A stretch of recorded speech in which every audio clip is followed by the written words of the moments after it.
Greetings, fellow Planeswalkers. This is your host, BattleCat, and welcome to BattleCat MTG. Today I figured I'd do something a little different. I figured out how to do a janky, redneck stand to have my phone record a match against myself. That is how sad it is right now, but it's late at night. Yeah, I'm gonna be playing my current standard deck, which is a ORZHOV Afterlife deck. And with the new set, War of the Sparks coming out, I have thrown in a few of the cards in each one of these decks. And I wanted to prove that I think that the DRAKES deck is dead. I do not see it being in the top tiers no more, so I have put me against going against the DRAKES now. I have taken out the Sulphur Falls and the Shocklands out of the DRAKES decks and put it into my Wizards deck. But for the sake of competitiveness, we're going to act like I still have them in here. So the Highland Lakes are going to be the Sulphur Falls, and the Guild Gates are going to be the Shocklands. Keep that in mind. Done got it shuffled up. I'm going to try to make this work as best as possible so y'all can see the cards, and I'll talk y'all through some of the stuff as we're going. But anyway, guys, I hope y'all enjoy, and let's get started. Alright.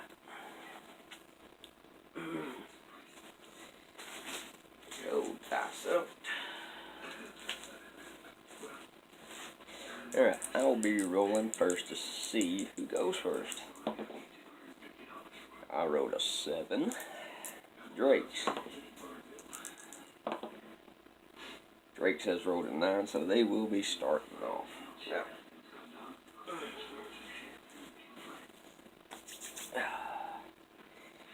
I'll take 7, 1, 2, 3, 4, 5, 6, 7. Alright. And considering we had no lands in that hand, I do not think the DRAKES would be keeping that. So we're going to shuffle them back up.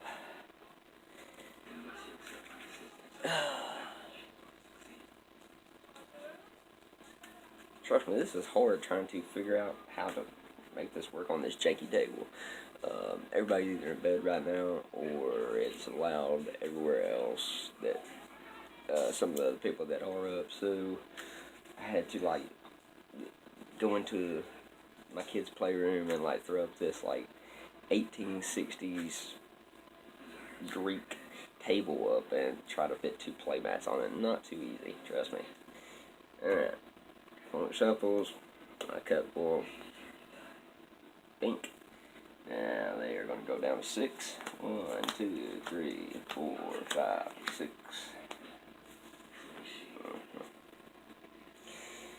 Okay, so this is what they're looking at with their 6.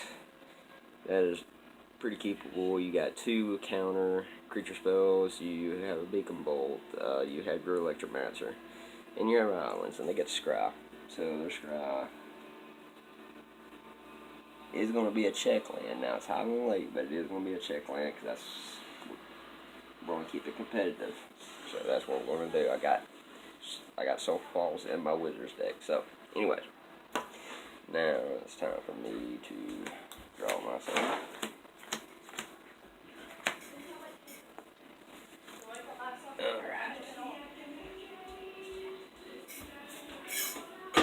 This is a 7 I'm looking at. It's not that great. I do have some removal. I got plenty of lands. I have 2 creatures, 1 with Vigilance, both of them with Afterlife, and 1 with Death Touch. So I'm happy with this, so I'll be keeping it as well. And of course, DRAKES will be starting it off. And they will be laying down an island and saying go. So, back to me. I draw.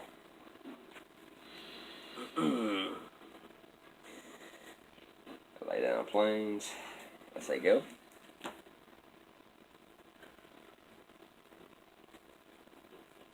Now this is tricky right here. Do they want to get down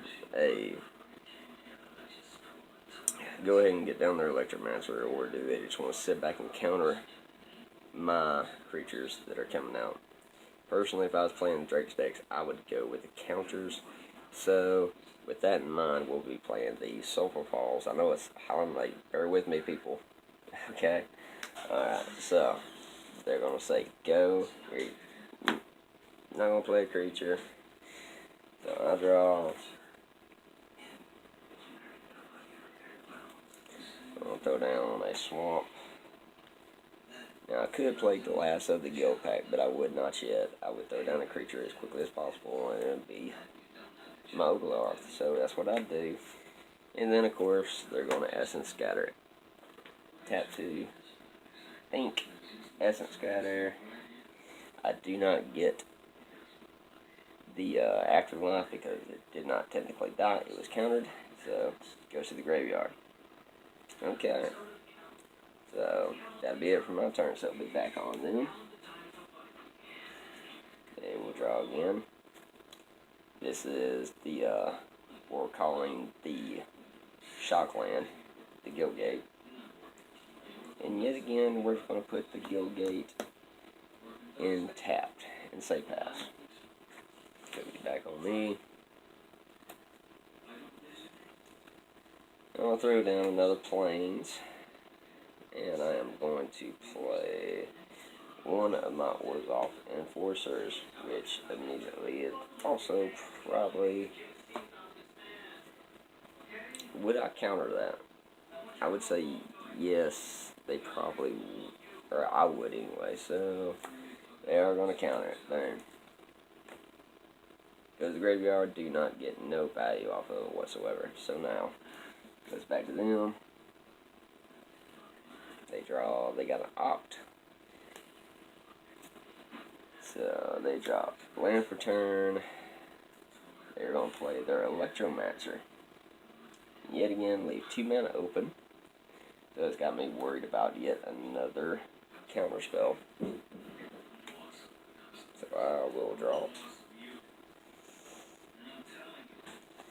I'll lay down another Plains, which I've got 3 of, and 1 swamp right now, so I need a little bit more help in the swamp department, but that's okay.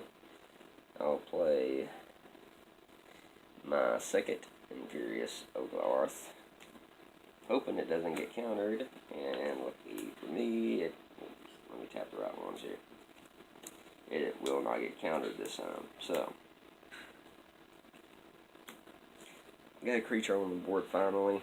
Right now, neither one of us is making too much progress. They're filling up their graveyard, and I'm just trying to get stuff on the board right now. So, before the end of my turn, they are going to opt. They're going to scry, which is another opt. They're going to keep it and draw it. And then it'll move to their turn. And draw for turn. Still not hitting any of their Drakes. We do have 4 Crackling Drakes and 4 Enigma Drakes in here. And also some winky janky stuff that I threw in there that's pretty cool that we might get to. So then we'll play their land for turn.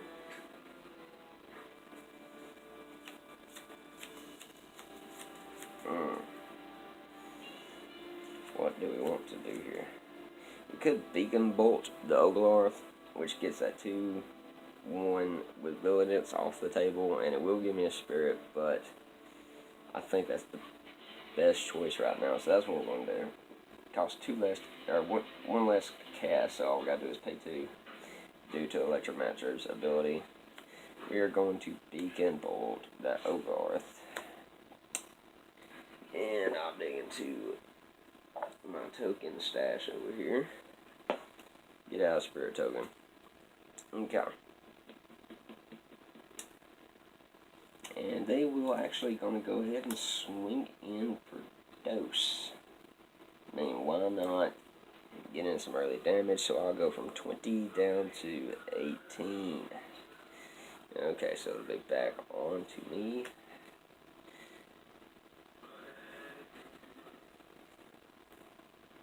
Okay. I'm going to go ahead and tap 2.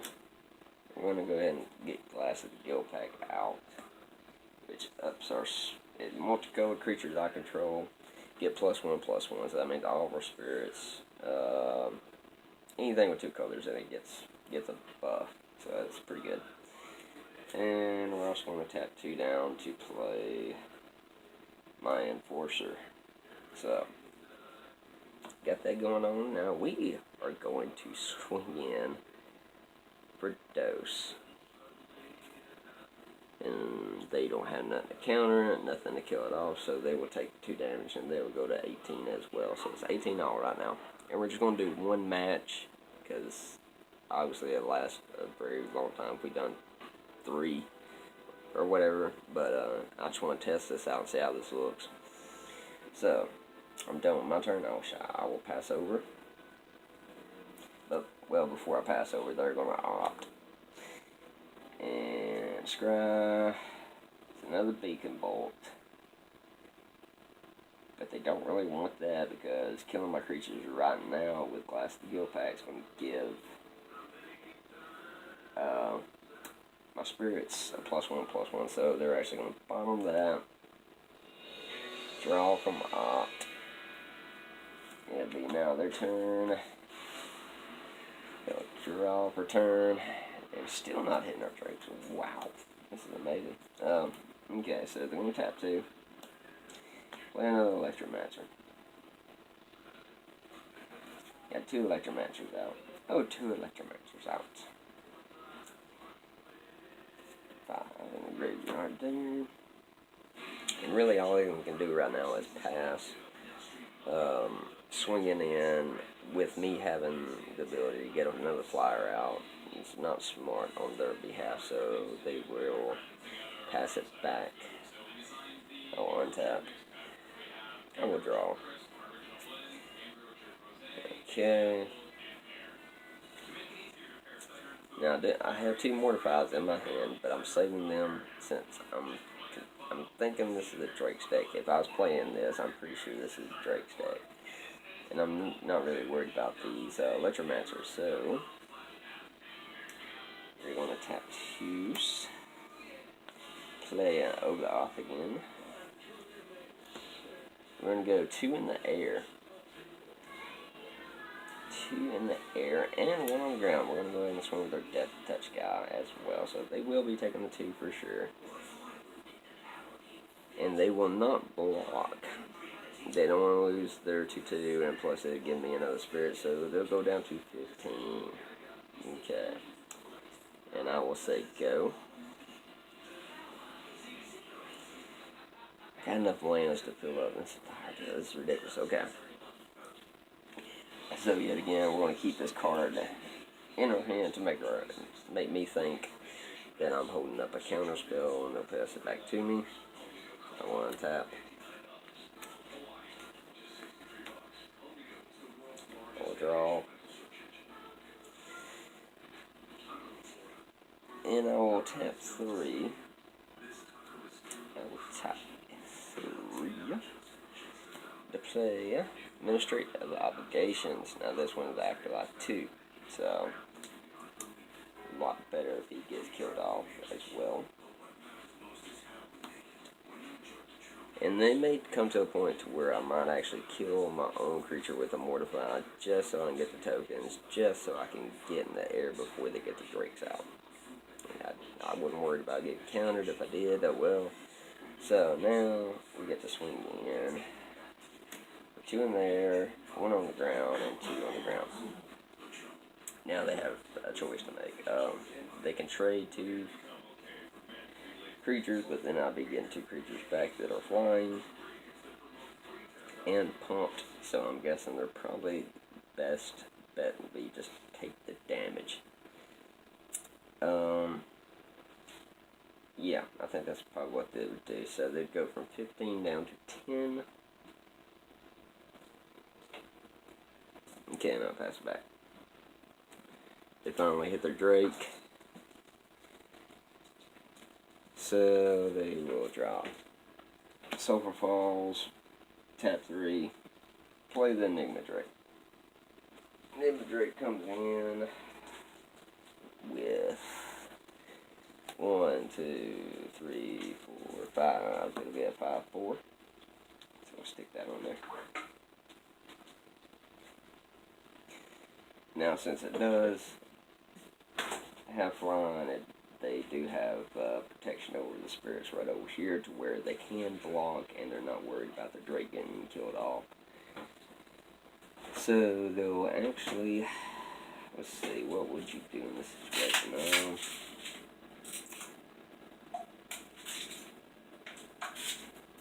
They'll probably leave up their electromagnetic blockers.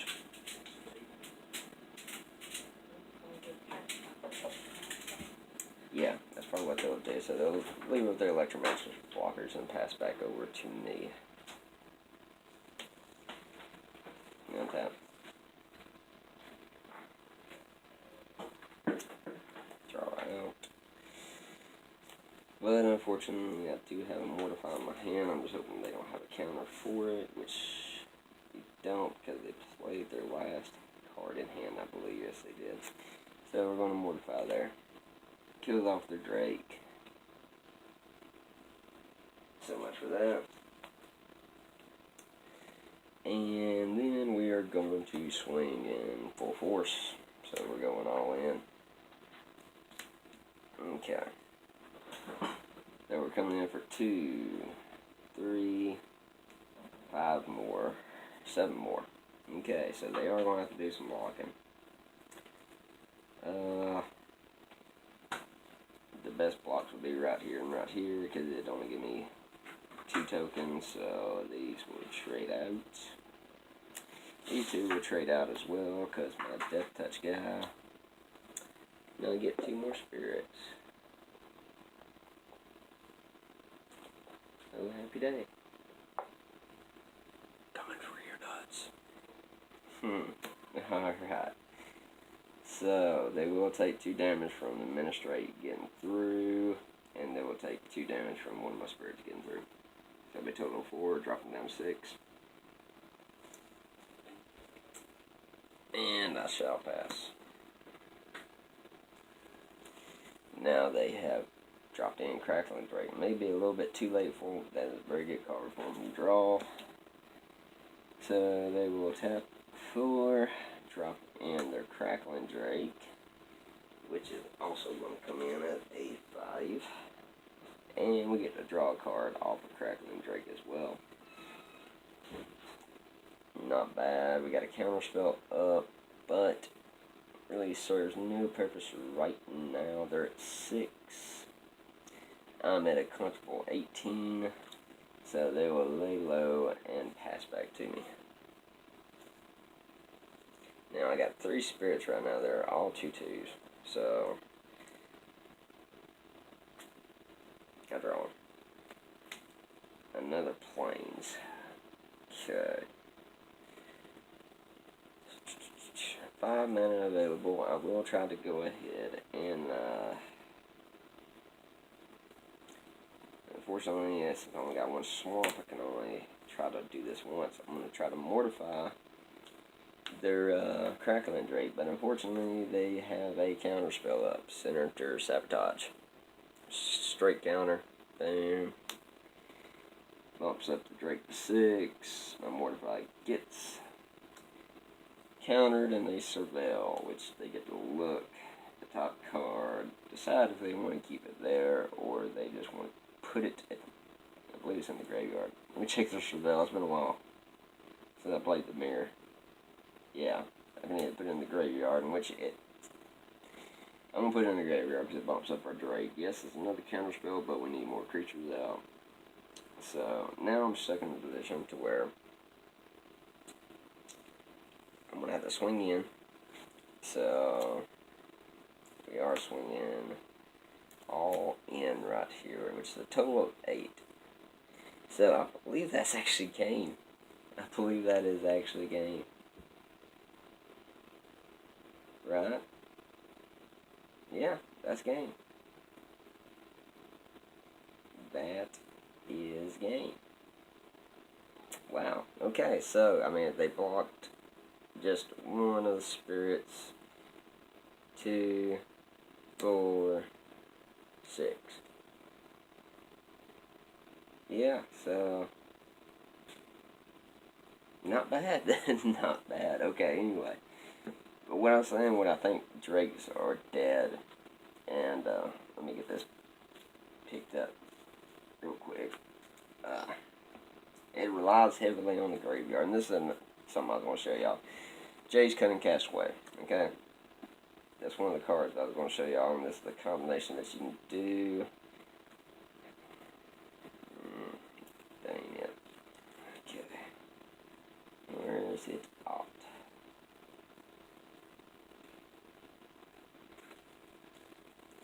Okay, so you got Jay's Cunning Castaway out on the field. I'm sure there's an infinite way you can do this, but so we play Jace, right? We're gonna go ahead and +1 him. That put him at 4 loyalty.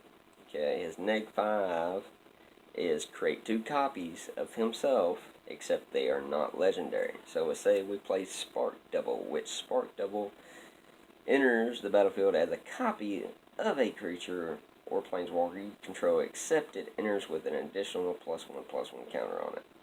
Now I'm sure with Proliferate you can go off and just create like an infinite amount of Jace Cunning Castaways, and then just eventually just nick to all 150,000 of them, and then all of a sudden you got a bunch of 2/2 blue illusions out on the field if you want to do it that way. But I'm sure there's some kind of combo here that I'm trying to figure out a way to go infinite on. But the reason why I say drakes are dead is because I have, well, in any deck really, you have so much. By the way, that is all that was left in my hand, I believe. Through Absolution is a very good card. Plays very well with this deck, and I'm hoping to get that. I did not get 4 copies, I only got 1 copy of it, so I have not picked up the other 3 to put in here, but it's that new vamp that whenever a creature dies, your opponent, whenever a creature dies, your opponent takes 1 damage, you gain 1 life. It's kind of like Zulaport back in the day where I ran one of my favorite decks was the Ally deck, and that would go very good with this kind of aristocratic style deck where you have Tete out or Teysa Karloff, and I'm hoping I'm getting this in the view because I really can't see on the other side of that camera. But so a creature dying causes it to trigger twice, right? So that vamp is going to get triggered twice when our creature dies. On top of, like, say, Tithe Taker, he dies after life 1 with Teysa out. You get to create not only two spirit tokens.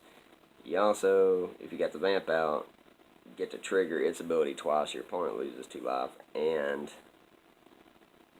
you know you gain 2 life. So that's awesome. But also underrated card for this deck if you cannot afford, like I can't right now, all 4 copies of Seraph of the Scales. Demon of Catastrophe is a good card to go in here because it acts as another sack outlet for your Afterlife cards. It's a 4-cost flying trample that in addition you must sacrifice a creature. So you can not only get your spirit tokens out, but you can get a flying trample 6/6 for 4, which is not too shabby. But the big reason why I said I think that's Seraph of the Scales is a very good card. Need to get a couple more copies of her, but anyway, stuff like Kaya. Her +1 is very simple. Exile up 2 cards from your opponent's library or opponent's graveyard, and once you get to that -5, you can just bust them with, you know, because you got plenty of ways to protect her. You can just bust them. But anyway, that first ability, that +1, you can get rid of their spells. so the Drakes have nothing to power themselves up with. You can also, don't think I actually have it in here, but I have it in my sideboard, which is Remorseful Cleric. You sack it, it literally takes out everything in the graveyard. So basically, there goes their whole graveyard down the drain. I've also slipped in Liliana into this Afterlife deck, which is just awesome. And got to play. Oh yeah, and this is the Godless Shrine, which I have multiple copies of. But this is the one I was talking about y'all being able to win if we got to a certain amount of subs. So look at that gorgeous thing. Don't y'all want that? That looks awfully pretty. But let's see. I don't even know if I put it in here or not. It might be in my sideboard. Give me a second. Give me 1 second. I think it is in my sideboard. It's either in my sideboard or in Ashiot is the card I'm talking about. And let's see, it's probably in my sideboard. Let me hunt them down. It looks like it's going to be in my, like, a different deck. Okay, there's the Cruel Celebrate. That's the creature I was talking about. When it or another creature or planeswalker you control dies, okay. Each opponent loses 1 life and you gain 1 life. I'm wanting to run 4 of these in this aristocrat-y style deck. But Ashiot, which I have no idea where in the world or what deck I might have put Ashiot in that I can think of off the top of my head. Let's see. In this sideboard. Give me 1 second. I'll get us there. I'm sorry this video is going longer than what it needs to be, but I want to show y'all what I'm talking about here.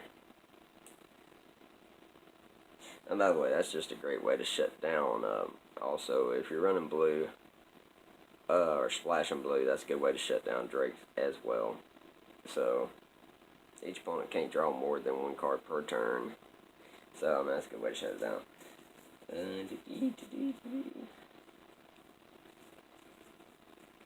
Okay, so that's not in the sideboard, so maybe I actually put it in the deck itself, which is kind of curious. I don't remember why I did that. Let's see.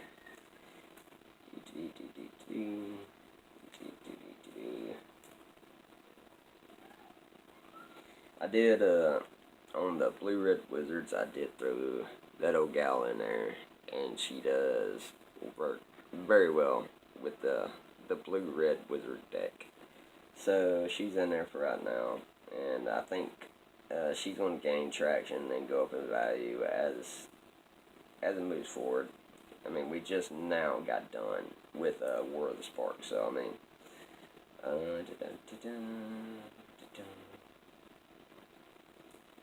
I have no idea where my Ashiot is, but it is nowhere to be seen right now.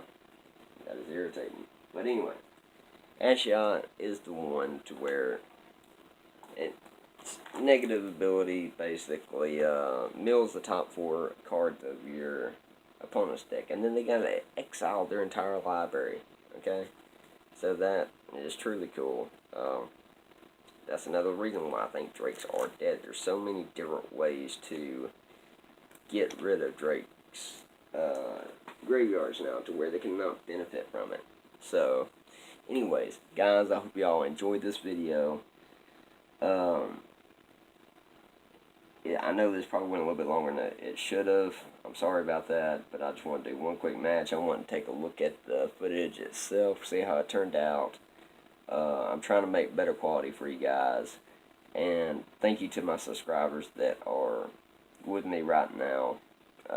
Yet again, I forgot my book too. Go figure. That had y'all's names wrote down. But we'll be doing some kind of giveaway for you. Once we hit 15, we're gonna up the prize pool a little bit. I'll be doing something special for all 15 of my first 15 subscribers. So, anyways, thank you for joining. And this is the first time to the channel. Please hit that sub button, hit that bell to get a notification every time I throw up another video. I'm going to try to take this to F&M and events. That way you can get footage of gameplay itself. Also, share this. Get as many folk as involved as you can. I love MTG.